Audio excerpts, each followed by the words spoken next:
Welcome, curious minds, to another deep dive. Today, we're plunging into a topic that bubbles under the surface of so many conversations. These often conflicting ideas we get about knowledge, culture, and, well, what success even means. Our guide for this is a really fascinating reflection from the cultural critic, RGartner. Their insights, honestly, they make you pause and reconsider the turbulent waters of information we're all sort of navigating. So what's our mission today? We're going to unpack some really ingrained notions, about what it means to be cultured, what true knowledge actually is, and how power genuinely operates.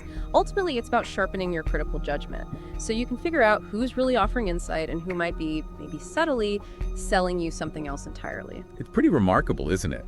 How RGartner manages to distill these pervasive narratives. We hear these ideas constantly, in media, casual chats, even from people who sound like authorities. By pulling them apart like this, we can start to see the hidden dynamics and actually question assumptions that often just go unchallenged. This deep dive is really about giving you a more robust toolkit, for making sense of these claims. Exactly. That feeling is so universal, isn't it? When something gets repeated often enough, it just starts to feel true, even if part of you thinks, hang on, that doesn't feel quite right. RGartner brings 4 of these common, almost mythical ideas right to the forefront, and we're going to tackle each one. Okay, let's begin. First up, a classic lament you hear echoing, everywhere. The rich of today are ignorant and despise culture. It's often framed as this new alarming symptom of societal decline, as if every wealthy person should be a modern-day Medici or something. Mm-hmm. And RGartner immediately challenges that idea, the idea that this is some novel trend. In fact, history is absolutely teeming with examples of huge fortunes built with, frankly, little or no connection to what we traditionally define as culture, or even formal education for that matter. Right. We often romanticize historical elites, But the reality, it's far more complex and often, less cultured than we imagine. Right. Think back to, say, the ancient Phoenician merchants. Okay, masters of trade and commerce, building powerful networks, sailing vast seas. But they weren't exactly known for philosophical treatises or, sponsoring fine art. Good point. Or think about the 19th century robber barons forging industrial empires. Yeah. RGartner reminds us that even during the Renaissance, you had the Medici sponsoring art, sure. But for every Medici, there were countless other wealthy individuals who were actually illiterate.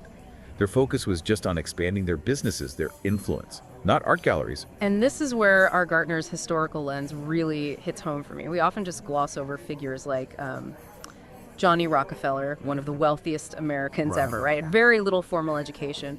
Or Henry Ford, another titan who was notoriously anti-intellectual, famously said, history is more or less bunk. Exactly. These guys reshaped economies, changed the world, yet they didn't fit that mold of the traditionally cultured elite at all. So what does RGartner suggest is truly different now when we hear these complaints all the time? Well, RGartner's core argument is that the issue isn't the existence of uncultured wealthy people. That's a historical concept. That's always been there. Yeah. The profound difference today is the scale of visibility. Huh. Modern wealth operates with these massive media platforms. Think reality TV, social media empires. They're constantly showcasing lifestyles. And this intense spotlight just makes their perceived lack of traditional culture way more apparent. It becomes a frequent topic of public discussion. It's the amplification, the constant, inescapable public gaze. That's what feels new, not the phenomenon itself. Interesting. So the next time you encounter someone lamenting the uncultured rich as some kind of modern problem, RGartner wants you to remember this historical context. It's often more about the spotlight shining brighter than some sudden dramatic shift in values among the wealthy. Precisely. It's a crucial distinction. It shifts our focus from maybe a moral judgment to just understanding public perception and media effects. Okay, moving on then. RGartner tackles another really powerful assertion, one many of us have probably internalized. Only reading gives true knowledge. This idea positions books, and often specific types of books, right, as the ultimate, maybe the only legitimate path to wisdom. It sort of implicitly creates this hierarchy, suggesting that if you're not a voracious reader of, say, dense texts, you're somehow missing out on genuine understanding. Yeah, and what RGartner encourages us to ask, and it's a really critical question, is whether the person making this claim, whether they stand to benefit somehow. Benefit from promoting reading as the exclusive path. This isn't to knock reading, obviously. Its value is immense. but it's about critically examining the exclusivity that's being pushed. Right, the only part. Exactly. Yeah. Just consider the modern landscape of knowledge acquisition. I mean, it's exploded way beyond the printed page. RGartner gives some great tangible examples. An engineer immersing themselves in artificial intelligence.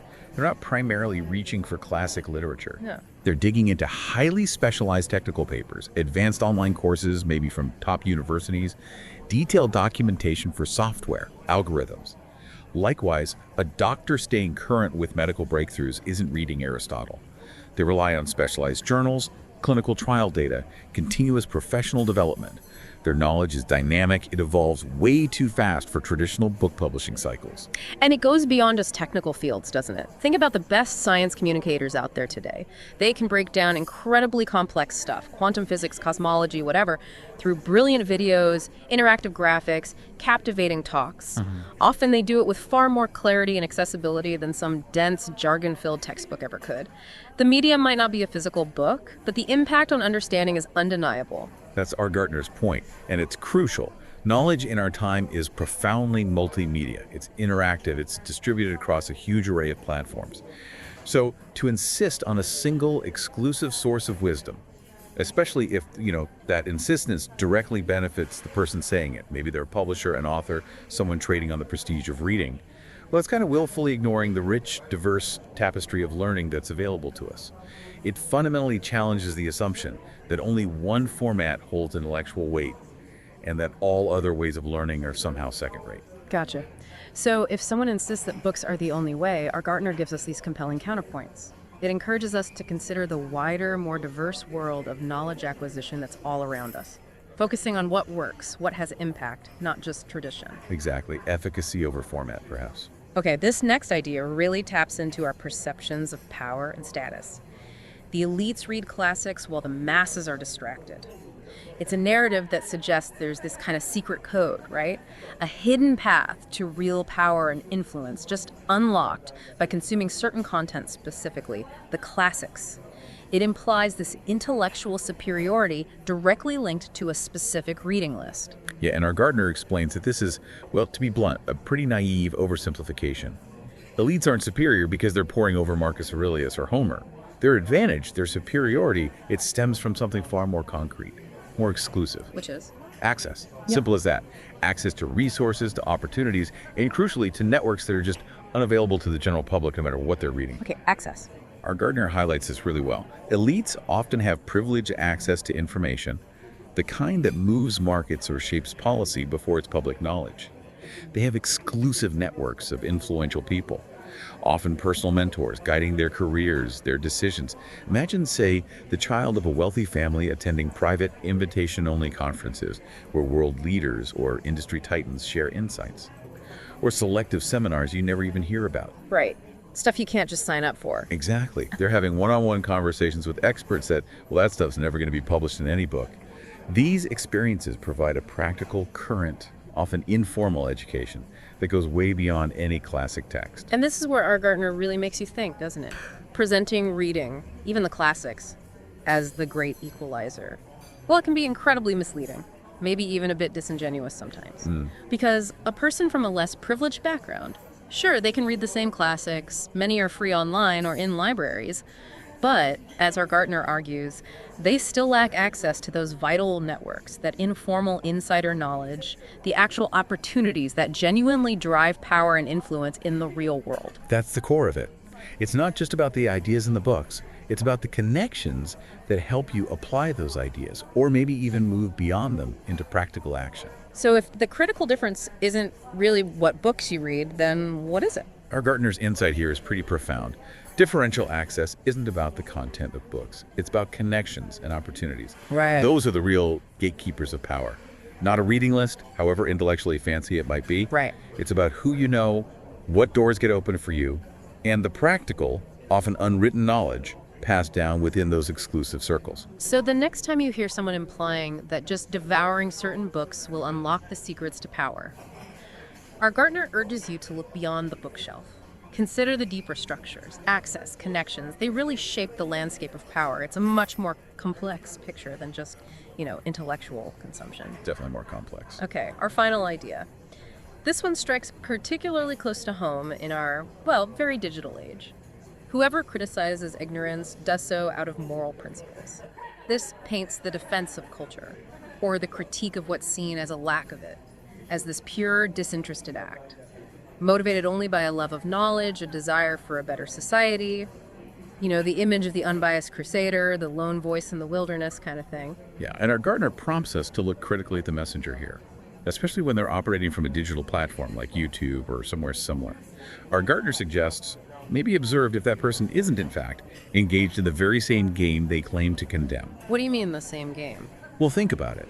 Creating content for platforms like YouTube, actively seeking subscribers, using provocative titles, attention-grabbing thumbnails to get clicks and views. These are all behaviors inherent to the digital influence economy, right?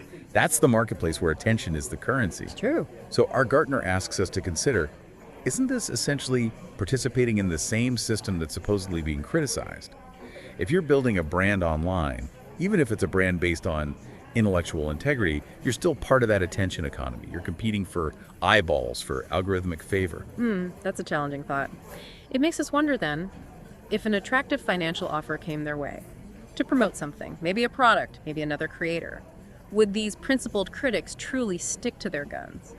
Or would their moral principles suddenly become more flexible? Well, RGartner implies that often the perceived difference between an integral intellectual, someone seen as purely pursuing truth, and a commercial influencer, it might not actually be in their core values or inherent integrity.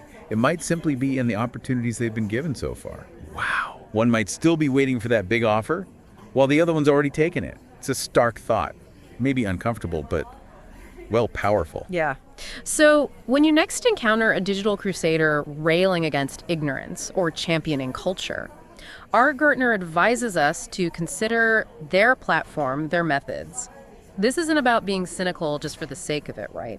But about developing the critical thinking needed to see through potential motivations, regardless of what they say their intent is. Exactly. It's a call to understand the ecosystem they operate in and how that might subtly shape their message, perhaps even unconsciously. It's a really powerful point. It highlights that integrity in the digital age can be a remarkably complex thing. Yeah. Not everyone crusading for culture is doing it purely for altruistic reasons. Sometimes maybe they're just building their own brand within the very marketplace they claim to be critiquing. It's certainly something to keep in mind. Wow. Okay, this deep dive with RGartner has truly peeled back the layers on some really deeply ingrained ideas, things we often just take for granted. We've seen that assumptions about wealth, about the true sources of knowledge, how elite power actually works, and even the motivations of cultural critics. They often don't really withstand close scrutiny. It's been a fascinating journey of questioning. Yeah, and RGartner's concluding message really ties it all together, doesn't it? It reinforces that the medium doesn't determine the message. You can find profound wisdom, genuine insight in a thoughtfully produced YouTube video, just as you can find, frankly, pretentious superficiality and empty rhetoric in a thick, fancy book that's just for show. The format, ultimately, is secondary. It's about the content, the intent behind it. That really leaves us with a critical question for you, the listener, doesn't it? How do you cultivate that essential critical judgment, especially now in an age overflowing with information, some profound, some superficial? RGartner really emphasizes the importance of distinguishing between those who genuinely want to share knowledge for understanding's sake and those who are maybe just selling an image of intellectual superiority to elevate themselves. It's about discernment, not just passive consumption. So what does all this mean for us in our daily lives?